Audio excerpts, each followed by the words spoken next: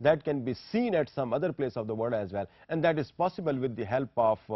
you can say with the help of telecommunication, with the help of this kind of facilitated satellite communication, یہ possible ہو پائے گا. تو میں آج کے lecture میں اس پہ جو دو اہم کیس سٹڈیز ہیں جو اسی چیز کو ڈیل کر رہے ہیں کہ کس طریقے سے یہ جو ڈیولپمنٹ اس وقت ہمارے سامنے آ رہی ہے ٹیلی کمیونیکیشنز کے حوالے سے، وہ کس طریقے سے ڈفرینٹ آرگنائزیشنز انہوں نے جب اس قسم کی لبریٹڈ پالیسیز کو اڈاپٹ کرنا شروع کیا تو in what form they appeared for the world, اور کس طرح سے انہوں نے فیسیلیٹیٹ کیا اور وہ کہاں ایک زیرو لیول سے نکل کے آگے ایک بڑے ایپیکس لیول پہ، ایک بڑے ہائیسٹ لیول پہ پہنچ گئے ہیں. میں اس پہ تھوڑی سی روشنی ڈالنے کے لیے آپ کو کیس سٹڈی کے طور پر دو امپورٹنٹ انسٹیٹیوشنز کو پیش کرتا ہوں. پہلا جو ہے وہ انٹل سیٹ ہے، میں اس کو دیکھنے کی کوشش کرتا ہوں، اور دوسرے نمبر پہ میں ہواوے کو آپ کے سامنے ایز اے کیس سٹڈی پیش کرنے کی کوشش کرتا ہوں. جی اسٹوڈنٹس، میں آپ کو انٹل سیٹ کی بات کر رہا تھا اور میں اس کو پہلی کیس سٹڈی کے طور پر آپ کے سامنے پیش کرتا ہوں. انٹرنیشنل ٹیلی کمیونیکیشن آرگنائزیشن یا ایک سیٹلائٹ کمیونیکیشن آرگنائزیشن ہے. It was first time conceived in sometime in 1964, but this was conceived as a body that was in fact intergovernmental body تھی، ایک ایسی فارم میں تھی جہاں پر گورنمنٹس کا کنٹرول اس باڈی پہ زیادہ تھا. and there were hardly 11 governments or 11 states that were participating in the activities of Intelsat. اور یہاں پر بھی بیسیکلی وہ سیٹلائٹ کمیونیکیشن کی بات کی جا رہی تھی، ٹیلی کمیونیکیشن سے نکل کے ہم سیٹلائٹ کی طرف ہم جا رہے تھے، اور وہاں پر یہ آرگنائزیشنز جو ہیں یا اس قسم کی جو آرگنائزیشنز ہیں یہ for the promotion of businesses, for the promotion of sharing of intelligence and جو ڈیفینس انفارمیشن تھی ان کو شیئر کرنے میں ایک اپنا رول پلے کر رہی تھی. But when cold war era ended some time in 1980s اور دنیا ایک طرح سے اب ڈیموکریٹائزیشن کی طرف جانے لگی، تو دس ہیپنڈ فرسٹ ٹائم کہ یہ ایک ایسی آرگنائزیشن کے طور پر نظر آنا شروع ہوئی جس نے ایک انڈیپینڈنٹ انسٹیٹیوشن کے طور پر جنم لے رہی تھی. And this was in fact the second birth of the Intelsat where it was in the process of commercialisation. اور یہ پروسیس آف کمرشلائزیشن کسی حد تک کمپلیٹ ہو جاتا ہے 1999 کے اندر، جہاں پر جو ممالک جو اس کو جوائن کرنے والے ہیں ان کی تعداد 100 سے بڑھ جاتی ہے. اور اس کے حوالے سے جو ایک طرح سے پروٹوکولز ڈیولپ ہونا شروع ہو جاتے ہیں، اور جو transformation of this organisation from a government agency اور انٹر گورنمنٹ ایجنسی سے نکل کے یہ ایک پرائیویٹ ایجنسی کے طور پر سامنے نظر آتی ہے. That has very clear objectives of promotion of businesses, promotion of telecommunication sources, اور faster and cheaper transmission of information from one source to the other, from one point of the world to the other corner of the world. تو یہ ہمیں نظر آنا شروع ہو جاتی ہے. And very interestingly ایک فلی کمرشل انسٹیٹیوشن کے طور پر 2001 کے اندر ہمیں ایک فلی کمرشل انسٹیٹیوشن کے طور پر انٹل سیٹ ہمیں نظر آتا ہے. اور انٹل سیٹ ایک ایسی آرگنائزیشن کے طور پر نظر آتا ہے جس میں پھر آپ کہہ سکتے ہیں کہ جو دنیا کے مختلف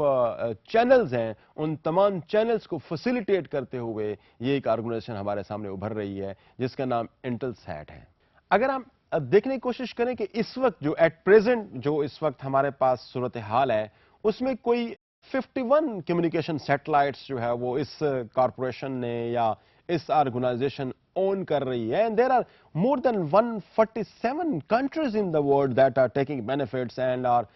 یو سی نیشن وائڈ وہ اس سے بینیفٹ لے رہے ہیں. تو یہ ایک بہت بڑی آپ کہہ سکتے ہیں کہ ڈیولپمنٹ ہے. That's in development it could be counted in leaps, جہاں پر ڈیولپمنٹ اس سم ٹائم ٹل 1980s تک، تو آپ کو 1964 سے 80s تک تو آپ کو کسی فارم کے اندر کوئی رول پلے کرتے ہوئے یہ نظر نہیں آ رہی، بلکہ چند گورنمنٹس کے مقاصد کو اور ان کے پرپزز کو سرو کرتے ہوئے نظر آ رہی ہے. لیکن جب یہ ایک طرح سے پرائیویٹ سیکٹر آرگنائزیشن کے طور پر ابھرتی ہے، جب یہ گورنمنٹ سے نکل کے ایک فری مارکیٹ کموڈٹی کے طور پر نظر آتی ہے، اور جب اس میں جو مختلف ممالک ہیں اور مختلف کمپنیز ہیں جب وہ اپنا رول پلے کرنا شروع کرتی ہیں، تو اس کی صورتحال کہاں جا پہنچتی ہے؟ اب وہ صورتحال ہمارے سامنے ہے کہ جہاں پر اس کے سیٹلائٹس جو ہیں وہ بہت زیادہ دنیا کے اندر پائے جاتے ہیں، جہاں پر جو ممالک ان سے فائدہ اٹھا رہے ہیں ان کی تعداد اب اس حد تک ہے کہ آپ کہہ سکتے ہیں the whole world is now being benefited by the kind of satellites that are available in the space by owned by this organization. تو اب اس کی جو اونرشپ آف سیٹلائٹ ہے اس کی تعداد بہت زیادہ ہے اور جو بینیفٹس جو مختلف ممالک کو مل رہے ہیں وہ بہت زیادہ ہیں. Just compare it with the kind of Intelsat we had sometime in 1964 or sometime in 70s or maybe early 80s میں ہمارے پاس جب یہ آرگنائزیشن تھی. تو how many of the countries this organization was serving, how much of the kind of information it was delivering to the people at large in world. تو probably we would see کہ آج جو کام یہ organization کر رہی ہے یہ شاید 5% آف دیٹ واز ناٹ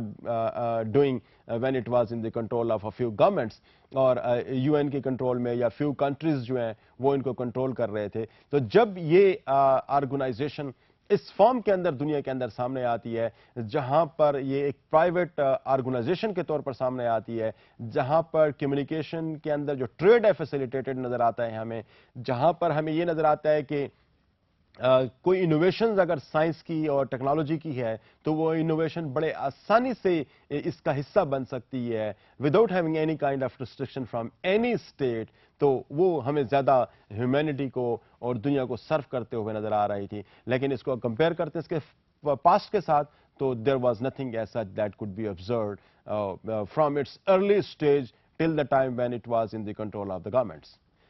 میں آپ کو تھوڑا سا مزید آگے لے کے جاتا ہوں اور انٹل سیٹ کے حوالے سے کچھ مزید آپ کو بتانے کی کوشش کرتا ہوں کہ انٹل سیٹ پھر اب ایک ایسی آرگنائزیشن کے طور پر سامنے آ رہی ہے جو کمرشل ویڈیوز ہو گئیں یا کمرشل انفارمیشن ہو گئی, ان کی ٹرانسمیشن کے حوالے سے کیا پروٹوکولز ہونے چاہیے, کیا اسٹینڈرڈائزڈ آپریٹنگ پروسیجرز اس کے حوالے سے ہونے چاہیے. اب انٹل سیٹ ان تمام چیزوں کو ایک طرح سے کوڈیفائی کر چکی ہے اور ان کی امپلیمنٹیشن کے حوالے سے ایک امپورٹنٹ رول پلے کر رہی ہے. اگر ہم اپریل 1999 تک اگر ہم دیکھنے کی کوشش کریں تو probably it had less control over these kind of operations اور less sort of mechanisms are available with them. لیکن جب وہ فلی کمرشلائز ہو کے 2000 میں اور 2001 میں جب وہ فل کمرشلائز انسٹیٹیوشن کے طور پر جب وہ ابھرتا ہے تو ایسی صورتحال یہ وہ صورتحال ہوتی ہے کہ جہاں پر کمرشلائزیشن آف انفارمیشن اور ویڈیو کی کمرشلائزیشن اور اس کے علاوہ جو راؤٹنگ کے مختلف مسائل اور اس کو فیسیلیٹیٹ کرنے کے حوالے سے سلسلے ہیں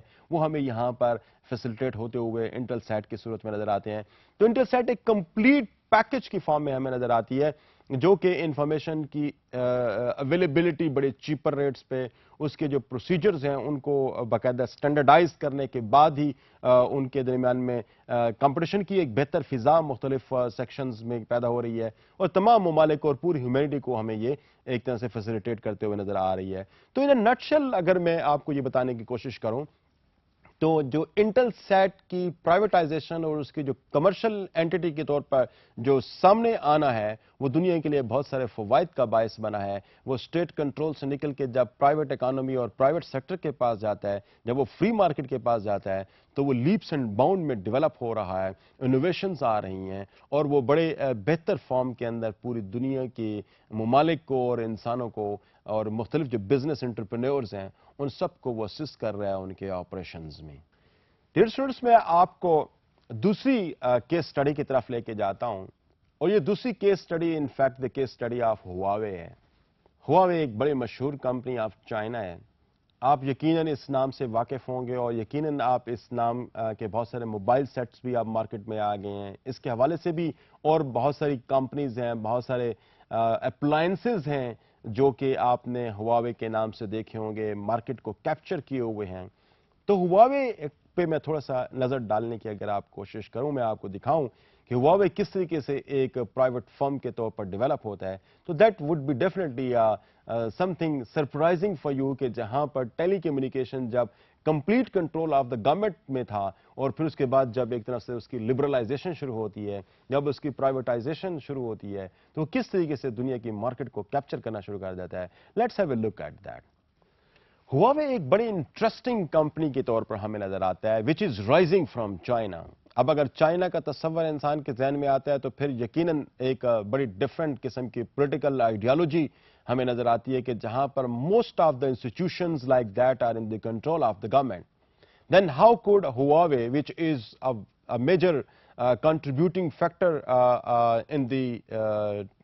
sophisticated technologies in China, وہ کیسے گورنمنٹ کی کنٹرول میں نظر نہیں آ رہا یا وہ کیسے اس سے باہر نکل رہا ہے، جبکہ چائنا کے اندر جو اسٹیٹ کنٹرول ہے over these kind of institutions is very strong. تو ہواوے بھی ایک بڑی واضح ایگزامپل کے طور پر نظر آتا ہے وچ پرووز دس ایسپیکٹ اور وچ پرووز دس پریمس کہ جب آپ ٹیلی کمیونیکیشن کے جو ریسورسز ہیں اور اس کے جو آرگنائزیشنز ہیں ان کو آپ اگر نکال کے پرائیویٹ سیکٹر کے اندر لے کے آئیں گے، جب ان کو آپ ڈی ریگولیٹ کریں گے تو ایسی صورتحال میں اس بات کا زیادہ امکان ہے کہ وہ زیادہ بہتر طریقے سے ڈیولپ ہوں گی اور زیادہ تیزی سے ترقی کریں گے. تو ہواوے ایک ایسی کمپنی کے طور پر نظر آتی ہے، ایک ایسی پبلک لمیٹڈ کمپنی کے طور پر نظر آتی ہے جس کے تمام شیئرز جو ہیں وہ اس کے اپنے امپلائیز کے پاس ہیں. دس is something very strange. جب ہم عام طور پر پبلک لمیٹڈ کمپنی کی بات کرتے ہیں تو ہمیں نظر یہ آتا ہے کہ ایک ایسی کمپنی ہے جس کے جو شیئرز ہیں وہ فریلی مارکیٹ میں اویلیبل ہیں and any body can buy that. تو ہواوے کا کیس تھوڑا سا اس حوالے سے بڑا اسٹرینج سا ہمیں نظر آتا ہے کہ ہواوے کے جو ایک طرح سے ان کے جو شیئر ہولڈرز ہیں ان کی میجورٹی جو ہے وہ ان کی اپنی آرگنائزیشن میں کام کرتی ہے اور ان کے جو امپلائیز ہیں انفیکٹ وہ اس کے شیئر ہولڈرز کے طور پر نظر آتے ہیں. اب یہاں پر ایک بڑی ایک طرح سے مسٹیریس سی سچویشن ہمارے سامنے آتی ہے نظر، وہ یہ کہ ایک ایسا میکنزم ہواوے نے ود ان دی آرگنائزیشن بھی ڈیولپ کیا ہوا ہے. This is taken at times by some scholars, this is taken as a criticism as well, کہ جہاں پر جو شیئرز کی ایک طرح سے جو کوانٹم ہے وہ کس کے پاس کتنا کوانٹم ہے، this is something very secret within that organisation. وہ شاید آپ کو اندازہ نہ ہو پائے کہ individuals are knowing that what kind of quantum they are holding of the shares of Huawei. اب وہ within one organisation under one roof probably located at different places under the umbrella of the same organization they are working, but still there is some sort of you see the firewalls are there where some of the information which are very classified to an individual, this is not being shared with the others. اور اس میں جو اس organization کا جو cultural ایک طرح سے set up ہے وہ بڑا امپورٹنٹ رول پلے کر رہا ہے. عام طور پر کنسیڈر یہ کیا جاتا ہے کہ اس آرگنائزیشن کا جو چیئرمین ہے، جو پریزیڈنٹ ہے ہواوے پوری ہولڈنگز کا، his name is Ren Zhengfei. تو رین کے بارے میں یہ مشہور ہے کہ he is one of the most influential person in the whole Huawei holdings. ان میں آپ یہ دیکھ سکتے ہیں کہ جو امپورٹنٹ ڈیسیجنز ہیں وہ رین کی طرف سے ہی کیے جا رہے ہیں. And Rain was in fact was the person that had to bring this organization from a very small organization to such a big and mega institutions that is functioning within the China and has reached to all across the world. ہر جگہ پہ بڑی sophistication communication کے حوالے سے جو technology میں ہے وہ آپ کو ہواوے کی کوئی پارٹیسپیشن اس میں نظر آتی ہے. اگر آپ کو دنیا کے اندر کہیں پر ایک طرح سے ایپل اپلیکیشن نظر آتی ہیں یا کوئی اینڈرائڈ اپلیکیشنز آپ کو نظر آتی ہیں تو آپ کو دوسری سائڈ پہ آپ کو یہ بھی نظر آ رہی ہیں جو ہواوے انفیکٹ ہیلپ کر رہا ہے اور دنیا کے اندر انٹروڈیوس کر رہا ہے. تو this is coming being a organisation which is in the control of a country یا ایک ایسے ملک کے اندر ہے جہاں پر عام طور پر اسٹیٹ کنٹرول ہمیں زیادہ اپلائی ہوتے ہوئے نظر آتا ہے ویریس بزنس سیکٹرز کے اندر. لیکن ہواوے ایک ایسا انسٹیٹیوشن ہے کہ within that setup جب اس کو لبریشن ملتی ہے، جب یہاں پہ پرائیویٹائزیشن کا ایک کانسیپٹ آتا ہے تو ہواوے جیسی آرگنائزیشن بھی باہر نکل کے دنیا کی جو مختلف کمپنیز ہیں ان کو کمپٹیشن میں لیتا ہوا نظر آتا ہے. تو دیٹ انڈیکیٹس کہ جو جب بھی ہم اس قسم کے کمیونیکیشن کے سسٹمز کو پرائیویٹائز کرتے ہیں تو پروموشن اینڈ ایڈوانسمنٹ اور ڈیولپمنٹ اور اس کی چیپر اویلیبلٹی یہ ایک طرح سے گارنٹی ہو جاتی ہے. یہ ایک طرح سے ضروری ہو جاتی ہے کہ پرائیویٹائز ہوا تو پھر چیزیں سستی بھی ہوں گی اور اس کے اندر انوویشنز بھی زیادہ نظر آئیں گی. تو Huawei seems to be such an example جہاں پر ہمیں یہ نظر آتا ہے کہ پرائیویٹائزیشن نے اس آرگنائزیشن کو ڈیولپ کرنے میں بڑا امپورٹنٹ رول پلے کیا ہے. ہواوے کے ساتھ ایک اور بڑی امپورٹنٹ آرگنائزیشن ہے جو ہمیں اس سیکٹر میں نظر آتی ہے، ٹیلی کمیونیکیشن کے سیکٹر میں نظر آتی ہے، that is ZTE. In fact ZTE is Zong زنگ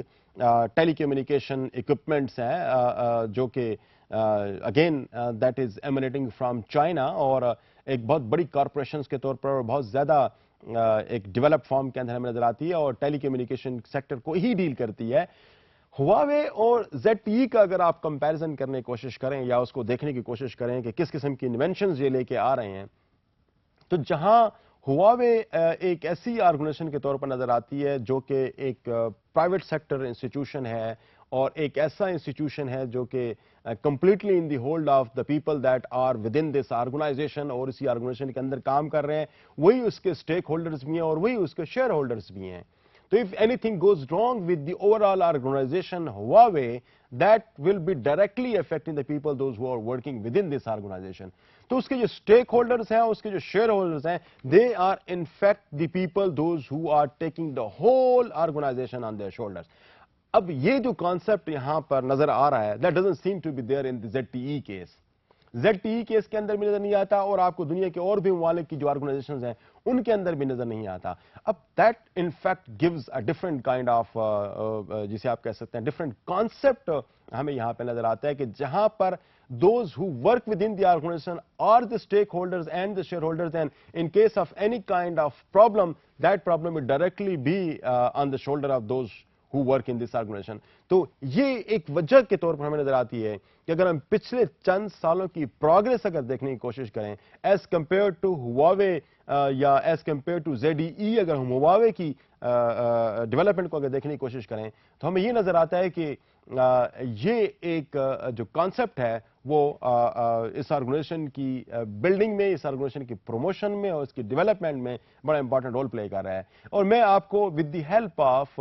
لاسٹ فیو ایئرز جو اس کی ایک ریٹنگ ہے, اب یہاں پہ امپورٹنٹ بات یہ ہے کہ both the organizations are working under one political, economic, socio-cultural setup. یہاں پہ we are not taking examples from two different countries, rather we are talking about the two institutions working within one kind of culture, environment اور political settings کے اندر کام کر رہی ہیں. دونوں کے لیے مارکیٹ کی طرف سے جو فیسلٹیز ہیں وہ ایک ہی فارم کے اندر اویلیبل ہیں, اسٹیٹ کی طرف سے فیسلٹیز یا کنٹرول بھی ایک ہی فارم کے اندر نظر آ رہے ہیں, ایک ہی قسم کے لوگ ان کے ہاں کام کر رہے ہیں, but the difference in their development is very visible if you have to look that from the last few years. تو یہ جو آپ کے سامنے ایک ٹیبل نظر آ رہا ہے یہاں پر یہ آپ کو تھوڑا سا ہیلپ کرے گا اس چیز کو انڈرسٹینڈ کرنے میں. تو یہاں پہ ڈیئر اسٹوڈنٹس ذرا اس ٹیبل میں آپ ذرا غور سے دیکھیں تو آپ کو شاید 2008 کے اندر جو ایک ٹاپ رینکنگ انسٹیٹیوشنز ہیں جو انوویشنز کے حوالے سے اور کمیونیکیشن ٹیکنالوجی یا کمیونیکیشن انڈسٹری کے اندر ڈیولپمنٹ کے حوالے سے, کمپٹیشن کے حوالے سے, شاید ہو سکتا ہے کہ آپ کو ہواوے اور ZTE کہیں بھی نظر نہ آئے. Huawei seems to be introducing itself in the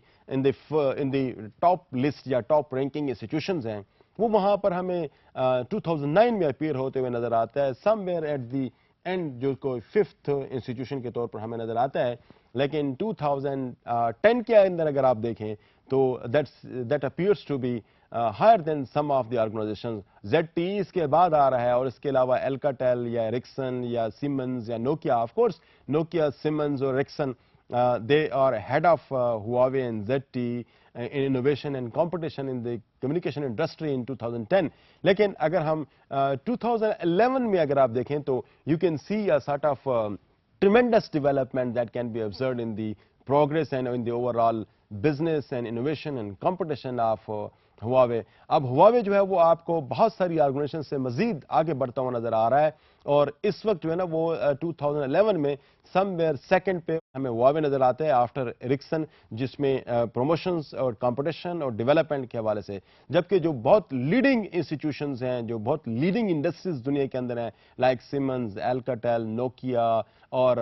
Lucent, یہ چیزیں, یہ جو آرگنائزیشنز ہیں آپ کو پیچھے نظر آتی ہیں. اور چونکہ ZTE, جیسے میں آپ کو اس کے ساتھ ساتھ اگزامپل لیتے ہوئے آپ کے ساتھ آ رہا ہوں کہ ZTE انفیکٹ وہ ایک خاص قسم کی جو پالیسی ہے وہ اپلائی نہیں کر رہی اپنی